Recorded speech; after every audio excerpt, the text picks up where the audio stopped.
Welcome back to Beginner's Breadboards, my electronics learning journey. Today we're looking at a circuit that's called the fastest finger first circuit, and this is using flip-flops and a little bit of logic. So the premise of this circuit is, if you think of like a game show or something like that, where you have several different contestants who all need to press a button in order to answer a question. The goal of it is that whoever presses that button first will get to answer that question. But whoever presses that button first, another person should not be able to press the button afterwards. So what this circuit effectively does is, using flip-flops and a little bit of logic, it will light an LED with whatever button is pressed first, and then lock out the rest of those LEDs from lighting until the entire thing is cleared again. So the way this works is, number one, using flip-flops. So with the flip-flops, we have our D input and then our clock. And so as we know, when the D input is high, when the clock goes from low to higher, there's a rising edge. The Q output of that flip-flop will also go high. So with all three of these flip-flops, we just set the D input to 5 volts constantly. So that's always high. So basically all these flip-flops are just waiting for a rising edge of the clock in order to send the corresponding output also high. And when that output goes high, it will light an LED. So with the clocks, you could just use a button, and that's what we would call a raw clock. So it's just a button that's 5 volts to ground. And so whenever you press that button, the corresponding LED will go high. But if we route those button presses through a series of logic, what we can do is lock out the other cues from going high at the same time as one of them. And so with that logic, we're using NOR gates and AND gates with different logic ICs. So the way it's set up is, there's a 2-input NOR gate and a 2-input AND gate. The NOR gate gets the outputs of the other two flip-flops. So for the first flip-flop, the NOR gate will get the output of Q2 and the output of the third flip-flop. And then the output of that NOR gate is tied to the switch with an AND gate. So the general idea here is that if either of the other two flip-flops are high, this NOR gate will be low, and therefore that AND gate can never turn on. But if the NOR gate is low, basically both of these outputs are low, that AND gate would turn on when this button is pressed. And so each of those clocks have the exact same setup, with just the other two outputs tied to that NOR gate.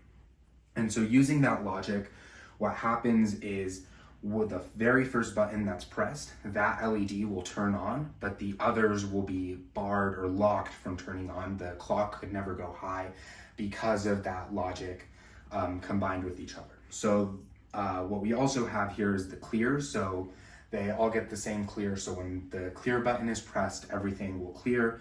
All of the cues will go low to begin with, which means all of these are just waiting for whichever button is pressed fastest. And then at that instant that button is pressed, the LED will go high, and then the other two will be locked from actually going high.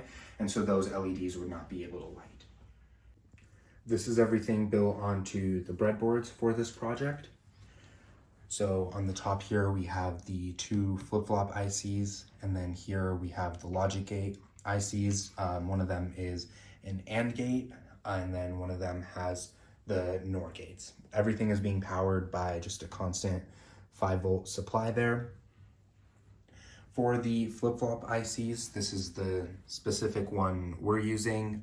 The reason for this is we need separate clocks, so each flip-flop can get its own clock with this IC. So when you first power on the circuit, it can wake up in any state. So the state it chose was when all of them are high. That won't happen after we clear it. And so now it's primed for the fastest finger first. And so these are the 3 buttons that are used. Think of them as the 3 different contestants on whatever show. And whatever button is pressed first, that corresponding LED will light up. And then now, even if I were to try to press the green or blue LEDs, they're locked from turning on because of the logic there. But if we were to clear it and then press a different one, that corresponding LED lights up. And so let's say you press 2 of them almost simultaneously, there's still a difference in the speed there. And so that time my finger was fastest pressing the red one. So you can try pressing several of them at a time, and whichever one just happens to be a little bit faster will light up first. And then you clear it again and you can keep going. So with this, there is the possibility that two of these triggers are absolutely simultaneous to each other. So let's say it was not through the human finger or just through that. If they were to go high at exactly the same time, what would happen? And so each of the components have their own little bit of delay. So if we assume that everything is clear to begin with, this NOR gate is already, that's already high there, so there wouldn't be delay through there, but there would be a slight delay from the trigger to the AND gate that goes to the clock. So there's a slight delay between the clock and then the Q output, so when that turns on, and then from the Q output, there would be a slight delay into the other two NOR gates to turn them off. And so that delay is so tiny, it's within nanoseconds of each other. But if there were to be two triggers pressed absolutely at the exact same time, and they were to be pressed between those nanoseconds of delay, there is a chance that two of them could turn on at the exact same time, and two of them could turn on with that button press. However, it's not really possible with the actual buttons we're using because humans just aren't fast enough to beat out that clock inside.